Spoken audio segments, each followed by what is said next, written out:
आज हम बात करेंगे फ्रांस फैनन की। तो जब भी कोई दार्शनिक अपने विचार देता है तो वो अचानक नहीं आते हैं। ये उनके जीवन के अनुभव होते हैं जिन्होंने उनके विचारों को गढ़ा होता है। तो अब हम देखेंगे कि फ्रांस फैनन के जीवन में ऐसा क्या हुआ जो उन्होंने ऐसी फिलॉसफी दी। तो सबसे पहले उनका जन्म हुआ था मार्टिनिक में, जो था फ्रांस का उपनिवेश। तो जब वहाँ पे वो स्कूल में जाते थे तो वहाँ पे क्या सिखाया जाता था कि फ्रांस की संस्कृति श्रेष्ठ है और गोरे लोग हैं ना वो ही अच्छे हैं, वही सभ्य है। तो उनके मन में तो उन्होंने वहाँ पे देखा बचपन में कि काले लोग ना खुद को कम समझते हैं। तो उनके मन में ये आया कि क्या हमारी पहचान सच में ही कम है या फिर हमें ऐसा सिखाया जाता है। दूसरा, जब वो युद्ध में लड़े फ्रांस की सेना की तरफ से, तो वो युद्ध में बहुत अच्छे सैनिक थे, बहुत अच्छे लड़े थे। लेकिन उन्होंने देखा कि अश्वेत लोगों के साथ ना बहुत बुरा व्यवहार किया जाता है। तो उन्होंने बोला, अरे हम देश के लिए जान भी दें और हमें ही नीचा समझा जाए। तीसरा, वो जब अल्जीरिया में डॉक्टर थे ना, तो वो एक मनोचिकित्सक थे। तो उन्होंने देखा कि जो उपनिवेशवाद है ना, इसने लोगों के मन में डर पैदा कर दिया है। तो उन्होंने वहाँ पे बोला कि जो उपनिवेशवाद है ना, वो केवल जमीन नहीं छीनता है, वो लोगों के आत्मसम्मान को भी छीनता है। क्या बात है। तो ये चीज़ें थी जिससे उन्होंने अपनी फिलॉसफी दी थी। तो अब हम देखते हैं इनके बारे में। फैनन का जन्म मार्टिनिक में हुआ था। ये मार्टिनिक के एक महान psychiatrist, philosopher, revolutionary, political theorist and writer रहे हैं। एक मिनट, मार्टिनी पता कहाँ है? मैंने जब देखा था, ये है, आप अफ्रीका देखो, अफ्रीका से अमेरिका की तरफ, अफ्रीका के साथ ही छोटा सा टापू है ये। अफ्रीका के अटलांटिक सागर में मार्टिनी नाम का टापू है, जो कि किसके कब्जे में आया था? फ्रांस इस पर कब्जा था। ठीक है, वहाँ की बात कर रहे हैं। शाबाश बेटा, आगे बोलो। फैनन को political radical, pan Africanist and Marxist humanist के रूप में जाना जाता है। गुड। पॉलिटिकल रेडिकल इनको इसीलिए माना जाता है क्योंकि उनके राजनीतिक विचार बड़े उग्र थे, जिनमें इन्होंने वॉयलेंस की बात की थी। वही पैन अफ्रीकनिस्ट इसीलिए इनको माना जाता है क्योंकि इन्होंने अश्वेत रेस के गौरव और कल्चर की बात की थी। मार्क्सिस्ट ह्यूमनिस्ट इनको इसलिए माना जाता है क्योंकि ये यंग मार्क्स से बहुत ज़्यादा प्रभावित थे। Fanon Marxist school, black existentialism और कल्चर क्रिटिकल थ्योरी से जुड़े थे। इनका इनमें बहुत ज़्यादा योगदान फिर से शब्द, उसको 3 शब्द यूज किया आपने। Beautiful. Marxist school, black existentialism और क्रिटिकल थ्योरी। हाँ देखो, ये जो मार्क्सिस्ट स्कूल है, इसमें टिपिकल अमीर गरीब की बात नहीं कर रहा, ये नस्लीय भेदभाव को ले जा रहा है, मार्क्सवाद को आइडेंटिटी की तरफ। और दूसरा बोला मैडम ने, क्या बोला आपने? Black existentialism. हाँ, कि भाई हमें अपने ब्लैक होने पे गर्व होना चाहिए। ब्लैक इज ब्यूटीफुल, ठीक है ना। जब तक आप ये मानेंगे गोरा हमेशा हीरो होगा और काला हमेशा गुंडा होगा, तब तक आप इस तरह के भेदभाव को खत्म नहीं करेंगे। हमें अपने जैसे भी हमारा रंग है उस पर हमें क्या होना चाहिए? गर्व। आगे बोलो, शाबाश बेटी। इनका जो मेन इंटरेस्ट था वो था decolonisation, post colonialism, violent revolution, psychopathology of colonialism. इन्होंने कहा कि चाहे कॉलोनाइजर हो या कॉलोनाइज्ड हो, यानी कि चाहे उपनिवेशवाद स्थापित करने वाला देश हो या फिर ऐसे देश जो गुलाम बने हुए हैं, दोनों के ऊपर कॉलोनियलिज्म का नेगेटिव असर पड़ता है। इनकी कुछ इंपॉर्टेंट बुक्स थी। ब्लैक स्किन्स वाइट मास्क, जो उन्होंने लिखी थी 1952 में। इनमें वो कहते हैं कि the black man has 2 dimensions, one with his fellows, the other with the white man. काले व्यक्ति की पहचान 2 तरह से बनती है, अपने समाज में और गोरे समाज के सामने। दूसरी जो इनकी बुक थी the rest of the earth, जो इन्होंने लिखी थी 1961 में। इसकी स्पेलिंग है W से, रेस्ट, WRET, भी अभागे, अभागे, दुनिया के अभागे। शाबाश बेटा। तीसरी इनकी बुक थी अडाइन कॉलोनियलिज्म, जो इन्होंने लिखी थी 1959। चौथी इनकी बुक थी टुवार्ड्स द अफ्रीकन रेवोल्यूशन, जो इन्होंने लिखी थी 1964। रुको, ये इन्होंने आपने शब्द यूज किया था पैन अफ्रीकनिज्म। पैन अफ्रीकनिज्म एक ऐसी सोच है जो पूरे अफ्रीका के खित्ते के लोगों के हित की बात करती है कि हम युगांडा है, कोई और युगांडा, कई तरह के युगांडा, केनिया होंगे, वो मैटर नहीं करता, पर हम सब अफ्रीकी है, अफ्रीका हमारी माँ है, हम अफ्रीका को फिर से महान बनाना चाहते हैं। ये वाली सोच होती है पैन अफ्रीकनिज्म। शाबाश। पांचवी जो इनकी बुक थी वो थी एलियनेशन एंड फ्रीडम, जो इन्होंने लिखी थी 1966। गुड बेटा। इनके ये जो सारे वर्क है ना, वो इन्होंने जीन पॉल सार्त्रे, लाकान और नेग्रिट्यूड मूवमेंट, जो कि 1930 के दशक में काफ़ी प्रभावित रहा था, से इन्फ्लुएंस्ड होकर लिखी थी। अब हम बात करते हैं इनकी फिलॉसफी और थॉट्स की। इनकी जो कृति है the rest of the earth, इसमें फैनन कहते हैं कि वायलेंस डीकोलोनाइजेशन की प्राप्ति के लिए ज़रूरी है। अतः जितने भी एक्टिविस्ट रहे हैं उन्हें वायलेंस का प्रयोग करना चाहिए। वो ये भी कहते हैं कि class, race, national culture, national liberation में वायलेंस की महत्वपूर्ण भूमिका रही है। साइकोलॉजी, हिस्ट्री, सोशो कल्चर के आधार पर कॉलोनियलिज्म की स्थापना होती है और इन्हीं आधारों पर डीकोलोनियलिज्म की स्थापना होगी। वायलेंस से ही नेशनल रिवॉल्यूशन पॉसिबल है। इस प्रकार फैनन ने वायलेंट रिवॉल्यूशन का समर्थन किया है।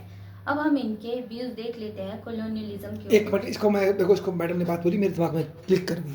फॉर एग्जांपल अगर फैनन के एंगल से देखें तो भारत को जो आज़ादी मिली उसे फैनन उतना सेलिब्रेट नहीं करते, क्योंकि उनका ये मानना है कि भारत में हमें ये है ना कि भाई गांधी जी ने असहयोग मतलब बिना हिंसा के हमें क्या दिलाई, आज़ादी। तो क्योंकि हमें बिना हिंसा के मिली, हमने कोई खून, ऐसे एक एंगल है, हिंसा भी हुई, ऐसी बात नहीं। तो इससे क्या होता है, बोला पूरी तरह से आप उससे बाहर नहीं आ सकते, उस गुलामी से। आज भी आपके मन में ये कहीं ना कहीं कि अंग्रेज हमसे क्या थे, सुपीरियर थे, ये बोलता है फैनन। आगे बोलो। Fanon rest on the earth में ये कंसेप्ट देते हैं कि कोलोनिज्म का कोलोनाइजर और कोलोनाइज्ड पर नेगेटिव इफेक्ट पड़ता है। ब्लैक स्किन और वाइट मास्क में वो कहते हैं कि under colonialism both coloniser and colonised remains depression.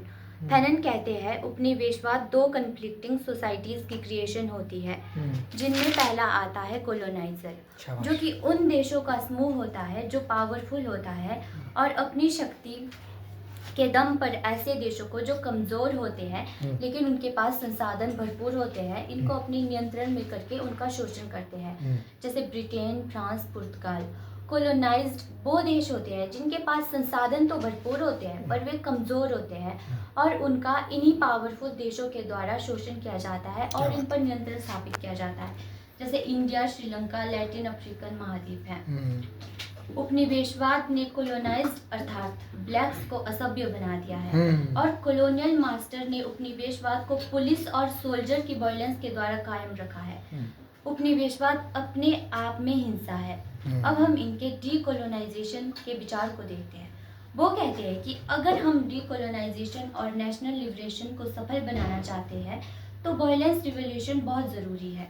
वो कहते हैं जो कॉलोनियल वर्ल्ड है वो वास्तव में वायलेंट वर्ल्ड है, क्योंकि उसने कॉलोनियलिज्म को वायलेंस के द्वारा ही स्थापित किया है और वहाँ जो लोग रहते हैं ना वो बेसिकली पोस्ट ट्रूमेटिक डिसऑर्डर के शिकार होते हैं। अच्छा, मतलब जिन्होंने बहुत कुछ झेला है और वो प्रताड़ित है। शाबाश बेटा। वहाँ लोग स्ट्रेस, एंजाइटी में रहते हैं और नेगेटिव थॉट से ग्रसित होते हैं। फैनन कहते हैं कि जो नेटिव सोसाइटी है ना या जो ब्लैक्स है वो डीह्यूमनाइज्ड और डीकल्चर्ड उनको किया जाता है, मतलब उनको खुद के कल्चर से बाहर निकाला जाता है। डीकोलोनाइजेशन की स्थापना के लिए और एक नए प्रकार की ह्यूमन सोसाइटी की स्थापना के लिए वायलेंट रिवॉल्यूशन बहुत ज़रूरी है, वो ऐसा कहते हैं। उन्होंने कोलोनाइजेशन को दो प्रकार से पाया जाता है। वो कहते हैं एक तो फिजिकली, एक तो साइकोलॉजिकली। फिजिकली जब नेटिव लैंड से वाइट लोगों को हिंसा के द्वारा भगाया जाता है, ठीक है। साइकोलॉजिकली जहाँ पे ब्लैक्स को, कोलोनाइज्ड को साइकोलॉजिकली श्रेष्ठ बनाया जाता है, उनको ये विश्वास दिलाया जाता है कि वे श्रेष्ठ है। उनकी ब्लैकनेस श्रेष्ठ है, उनका कल्चर अपने आप में गौरवमयी है। क्या बात है। तो ये था उनका डीकोलोनाइजेशन का आइडिया। अब हम उनके डबल कॉन्शियसनेस के आइडिया को देखते हैं। डबल कॉन्शियसनेस, शाबाश, बोलो। इसको सबसे पहले कॉइन किया था W.E.B. डू बोइस ने। अबे डू बोइस है ना, W.E.B. डू बोइस पढ़ना बेटा इनको भी, ये भी बहुत ज़बरदस्त थिंकर और ब्लैक की थे शायद ये। W.E.B. डू बोइस, ठीक है। ब्लैक जो थिंकिंग है उसके फाउंडिंग फादर में से एक है W.E.B. Du Bois. शाबाश, बोलो बेटा। अपनी book the souls of black folk जो कि इन्होंने 1903 में लिखी थी, इसमें उन्होंने सबसे पहले डबल कॉन्शियसनेस का आइडिया दिया था। बाद में फैनन ने इसी शब्दावली का प्रयोग किया था और इन्होंने बताया था कि ब्लैक पीपल वाइट पीपल को फॉलो कर रहे होते हैं और ऐसा वे इसीलिए कर रहे हैं क्योंकि ब्लैक पीपल खुद को इंफीरियर समझते हैं, खुद के कल्चर को, लैंग्वेज को, सोशो इकोनॉमिक स्टेटस को कम समझते हैं। इसी वजह से अफ्रीकन, अमेरिकन और ब्लैक लोग western culture, language, religion, socio economic status को अपना रही है ताकि वे भी वेस्टर्न लोगों की तरह सुपीरियर, श्रेष्ठ, सिविलाइज्ड, सभ्य बना सके खुद को। तब वे दो प्रकार की कॉन्शियसनेस की बात करते हैं। नेटिव कॉन्शियसनेस, जो कि मूल रूप से ब्लैक लोगों की है, क्योंकि ये कॉन्शियसनेस उस भावना को रिप्रेजेंट करती है जहाँ ब्लैक पीपल का जन्म होता है, उनकी खुद की संस्कृति, धर्म, भाषा वहाँ जुड़ी होती है। दूसरा है वेस्टर्न कॉन्शियसनेस, और ये ऐसी है जो ब्लैक पीपल के द्वारा खुद के अंदर विकसित की जा रही है, क्योंकि ब्लैक पीपल खुद ही वेस्टर्न पीपल के कल्चर, लैंग्वेज को अपना रहे हैं। अब हम इनके ब्लैकनेस के आइडिया को देखते हैं, जिसको इन्होंने ब्लैक स्किन वाइट मास्क में देते हैं ये 1961 में। ये कहते हैं ब्लैकनेस बेसिकली काले लोगों की साइकोलॉजिकल प्रॉब्लम रही है, और ये कहते हैं कि कॉलोनियलिज्म की वजह से ब्लैक पीपल, नेटिव पीपल डीह्यूमनाइज्ड हो गए हैं, क्योंकि ये अपने आप को कम समझते हैं और कोशिश कर रहे हैं वाइट पीपल के कल्चर, लैंग्वेज और वैल्यू को अपनाने की। इसको कहा जाता है mirror image of the white man, यानी जिस तरह वाइट पीपल होते हैं उन्हीं की तरह ये बनना चाहते हैं, उन्हीं की तरह ये दिखना चाहते हैं। तो फैनन कहते हैं आखिर ये जो काले लोग हैं ना, ये वाइट क्यों बनना चाहते हैं? वे वाइट इसीलिए बनना चाहते हैं, जो वाइट पीपल है, वेस्टर्न वर्ल्ड के जो लोग हैं, वो इनको रियलाइज़ कराते हैं कि ब्लैक पीपल इन्फीरियर है, अनसिविलाइज्ड है, डल है। दूसरी तरफ खुद को वो सिविलाइज्ड बताते हैं, मॉडर्न बताते हैं और रैशनल बताते हैं। इसी तरह ब्लैक पीपल खुद को एक पिछड़ी हुई रेस समझते हैं। वो समझते हैं ये उनका खुद का फेलियर है और खुद को हीन समझते हैं। जैसे सिविलाइज्ड पीपल को, वाइट रेस को सिविलाइज्ड माना जाता था उस टाइम, और ब्लैक रेस को अनसिविलाइज्ड माना जाता था। अब हम बात करते हैं इनकी वाइट मैन बर्डन थ्योरी की। वाह, किसने दिया था पहले बेटा वाइट मैन बर्डन? बताओ। ये तो थ्योरी बता रहे, पर दिया किसने? सुना है आपने? भारत से जुड़ा था वो आदमी, रुडयार्ड किपलिंग है, वाइट मैन्स बर्डन। आगे बोलो, शाबाश।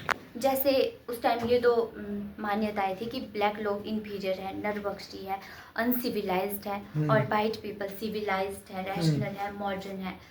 तो फैनन कहते हैं कि जो वाइट पीपल है ना, उनकी जिम्मेदारी है कि वो ब्लैक लोगों को ह्यूमनाइज्ड और सिविलाइज्ड करे। तो इसी को इन्होंने कहा है white man burden theory.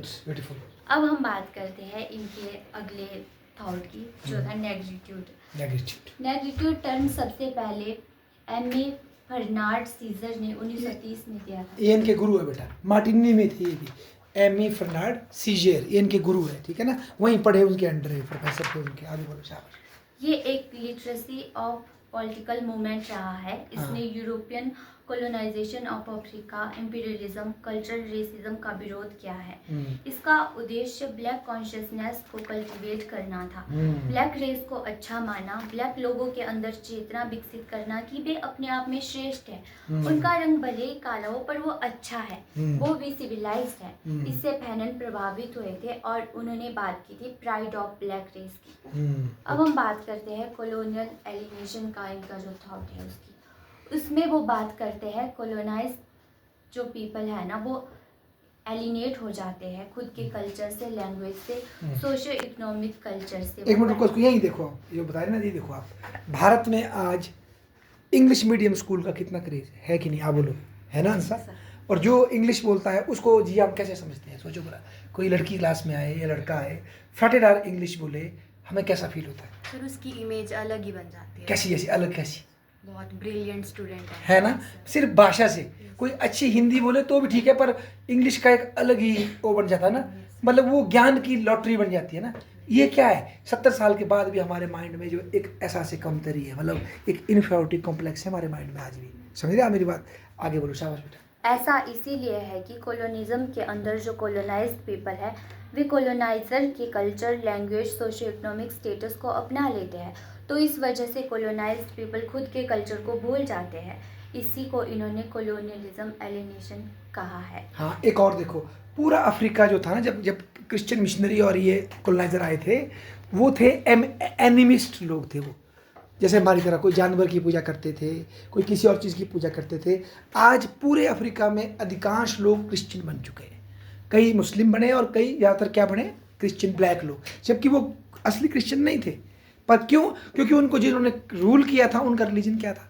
Christianity. तो उनके मन में ये विचार आया, ये हमारा जो लोकल जो हम झाड़ी पशु को पूजते हैं ये इन्फीरियर चीज़ है, और जो हम ये जो नया जो आया है ये बेस्ट है, ये दिखाता है आपके क्या, और उसी तरह के ड्रेसिंग को ले लिया, समझ रहे आप, और उसी को श्रेष्ठ माना गया। तो ये है वो जो मैडम बोल रहे कल्चरल, क्या बोला आपने, कॉलोनियल एलिनेशन है ना, वो है ये चीज़। शाबाश, आगे बोलो बेटा। अब हम बात करते हैं गांधी और फैनन के बीच में क्या अंतर थे। ठीक है। दोनों स्वतंत्रता सेनानी रहे हैं, लेकिन इनके विचार अलग अलग रहे। गांधी बात करते हैं नॉन वायलेंस की, हाँ। तो ये बात करते हैं कि वायलेंस से ही स्वतंत्रता प्राप्त आप तो होती सकते है। गुड। फैनन ऐसी बात करते हैं। तो गांधी बात करते हैं हिंद स्वराज के लिए दो आधारों की, फिजिकली और स्पिरिचुअली। ठीक तो ये फैनन बोलते हैं नेशनल लिबरेशन प्राप्त की जा सकती है फिजिकली और साइकोलॉजिकली। तो ये गांधी बात करते हैं सत्याग्रह की, ये बात करते हैं वायलेंस रेवोल्यूशन की। गांधी बात करते हैं कास्ट की, ये बात करते हैं रेस की। तो जो इनके विचारों को है ना, इनको विचारों को क्रिटिसाइज भी किया गया है, इनकी बहुत आलोचना भी वही की है, गई बिल्कुल। इनकी आलोचना सबसे पहले इस चीज़ के लिए हुई है कि इन पर आरोप लगा कि इन्होंने हिंसा को सही ठहराया। सबसे बड़ी आलोचना इनकी किताब the rest of the earth की हुई है। बिल्कुल। फैनन कहते थे औपनिवेशिक शासन को हटाने के लिए हिंसक क्रांति जरूरी हो सकती है। विद्वानों ने कहा कि इससे तो क्रांति के नाम पर बहुत ज़्यादा हिंसा होगी और हर चीज़ को सही ठहराया जाएगा। नारीवादी विचारकों ने भी इनकी आलोचना की है कि इन्होंने महिलाओं के मुद्दों पर बहुत कम ध्यान दिया और वर्ग की जगह पर नस्ल को इन्होंने ज़्यादा इम्पोर्टेंस दी, और यूरोपीय संस्कृति को बहुत ज़्यादा, और यूरोपीय संस्कृति की भी इन्होंने बहुत ज़्यादा आलोचना की। शाबाश, ठोको ताली, शाबाश।